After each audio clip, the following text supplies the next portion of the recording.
Hai! Vrei pauză? Da. Hai. Mă prinde. Hai. Ai prins? Ai prins? Bă, eu sunt Gabi și astăzi să vedem faze comice. Și pauză un pic. Pornește. Ai pornit? Da. Asta-ți Mihai. Am pornit, băi! Stai jos. Pauză acum. Faza 3. Căzături mortale.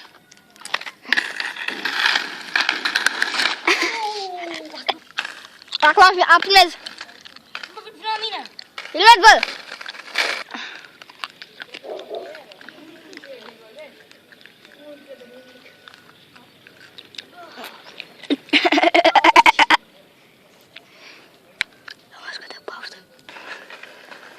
Hai, vezi, nu, că am pornit. Ai prins-o? Da. Bravo! Ești cum a... O să nu mă scută... Ești culmea, culminor și nu mi-a pus să filmez. Poate mea să facă o schemă ca să fie mortală. O să scheme de role. Am audit. O, perfect. O să zic scheme de role. Uite de mașinile alea două. Da, ridică din picioare. Găsiți la mașinile alea două. Mașinile alea două, cred că... Nu folosiți așa. E un polițist. Eu nu merge. Așa. Deci, nu.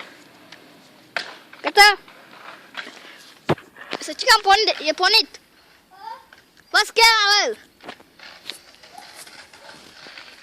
Fă schema! Dacă nu faci ca mortarul. Mortal! Cazi, tată, că dacă nu sting. Cazi! Bă, vină în tir, bă, vină în tir!